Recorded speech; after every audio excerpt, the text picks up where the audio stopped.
ایک اور بات، اور بڑی یہ قابل غور بات ہے، بدقسمتی ہے کہ ہمارے ہاں لوگ 11ویں دلاتے ہیں، اچھی بات ہے دلاتے ہیں، لیکن اس کے ساتھ ساتھ آپ نے دیکھا ہوگا کئی لوگوں کی تعداد ایسی ہے وہ 11ویں بھی دلاتے ہیں، دیگیں بھی پکاتے ہیں، سارا کچھ کرتے ہیں، لیکن وہ نماز نہیں پڑھتے، وہ مسجد نہیں آتے۔ بلکہ میں ایسے لوگوں کو بھی جانتا ہوں، عین نماز کا ٹائم ہوتا ہے وہ نماز چھوڑ کے وہ 11ویں پکانے میں لگے ہوتے ہیں اور 11ویں بانٹ رہے ہوتے ہیں۔ مجھے بتائیے کیا ایسا ہو سکتا ہے کہ رب کے در کو چھوڑ کے آپ اس در پہ جائیں تو اس در سے مقبولیت ہو جائے گی؟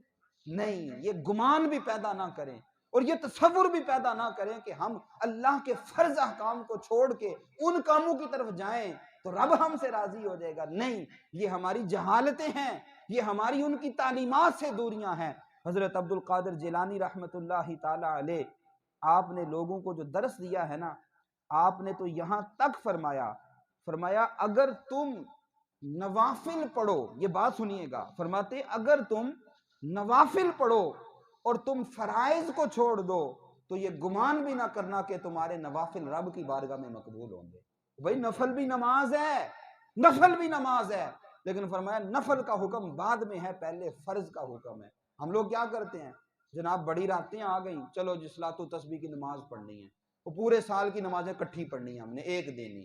اچھا عشاء کی نماز ہے، فرض ہے، وہ نہیں پڑھنی اور 12 بجے آ کے مسجد میں صلاۃ و تسبیح کی نماز پڑھنی ہے۔ مجھے بتائیے ایسا نفل کیسے رب قبول فرمائے گا؟ کس طرح اللہ کی بارگاہ میں یہ نفل قبول ہوں گے؟ آپ کے گھر میں والد صاحب موجود ہوں اور والد کو چھوڑ کے کسی بچے کو آپ پکڑ کے اس کی خدمت کرتے رہیں، اس کے پاؤں دباتے رہیں اور والد کی بے ادبی کرتے رہیں، تو مجھے بتائیے کیا والد راضی ہو جائے گا؟ بلا تشبیہ و تمثیل، اللہ تعالیٰ اس سے پاک ہے۔ ہم ان کاموں کے اندر پڑے ہوئے ہیں کہ جن کاموں کا شریعت میں کوئی فرض واجب کا حکم نہیں ہے، مستحب کا درجہ ہے، ٹھیک ہے کریں، اچھی بات ہے، کرنے چاہیے، لیکن وہ جو فرائض کا درجہ ہے اور جو ان کی تعلیمات ہیں ہم ان سے بہت زیادہ غافل ہوئے پڑے ہیں۔ ضرورت اس امر کی ہے کہ ہم یہ جن بزرگوں کا نام لیتے ہیں اور جن کا ہم پیغام، جن کے لیے ہم اپنی محبت و بڑے جذبات رکھتے ہیں، ان کی تعلیمات کو بھی سمجھیں، ان کے پیغامات کو بھی سمجھیں۔ ہماری وجہ سے لوگ ان بزرگوں پر اعتراضات کرتے ہیں، لوگ کہتے ہیں دیکھو جی یہ کر رہے ہیں، یہ دیکھو جی یہ داتا صاحب کے ملنگ کر رہے ہیں، یہ جناب 11ویں والے کر رہے ہیں، یہ کر رہے ہیں۔ اس کی وجہ کیا؟ وجہ ہم لوگ ہیں۔ کیوں؟ ہم نے ان کی تعلیمات کو چھوڑ دیا اور صرف نام کی حد تک رہ لیا، جو میں نے شروع میں عرض کیا تھا کہ رہ گئی آذاں روح بلالی نہ رہی، فلسفہ رہ گیا تلقین غزالی نہ رہی۔ یہ اقبال نے کہا تھا کہ بس نام رہ گیا اور جو روح تھی اور جو مقصد تھا وہ مقصد جو ہے وہ ختم ہو گیا۔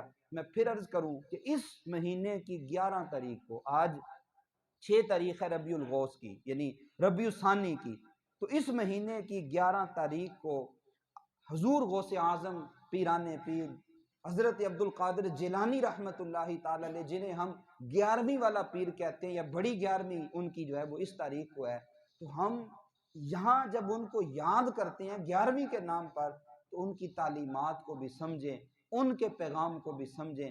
اگر ہم خالی نام لے کے دیگیں پکا کے بانٹ دیں گے اور ان کی تعلیمات کو نہیں سمجھیں گے کہ انہوں نے کس طرح دین اسلام کی اشاعت کی تھی، کس طرح دین اسلام کو پھیلایا تھا، تو یاد رکھیے گا پھر یہ ہمارے کسی کام نہیں آئے گی۔ ہمیں ان کی عبادت کو دیکھنا چاہیے، ہمیں ان کی ریاضت کو دیکھنا چاہیے، ہمیں دیکھنا چاہیے کہ ان کی تو ساری زندگی کبھی جماعت نہیں فوت ہوتی، ان کی تو ساری زندگی تہجد نہیں چھوڑتی، ان کی ساری زندگی زبان سے کبھی جھوٹ نہیں نکلتا، وہ خیانت نہیں کرتے، وہ ظلم نہیں کرتے۔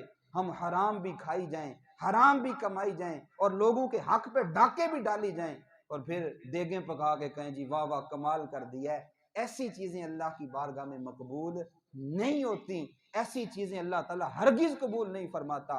حضور علیہ الصلوۃ والسلام نے فرمایا تھا، میرا رب فرماتا ہے ان اللہ لا ينظر الى صورکم واموالکم وانما ينظر الى قلوبکم۔ لوگو اللہ کو نہ تمہاری صورتوں کی ضرورت ہے نہ تمہارے مالوں کی ضرورت ہے، وہ دیکھتا ہے تمہارے دلوں میں تقوی کیسے ہے، تمہارے دلوں میں پرہیزگاری کیسی ہے۔ ہو سکتا ہے یہ باتیں تلخ ضرور ہوں، کسی کو مزہ نہ دیں یا کوئی سمجھے کہ یہ کیسی عجیب سی باتیں ہیں، لیکن خدا کی قسم یہ ساری باتیں سچ ہیں۔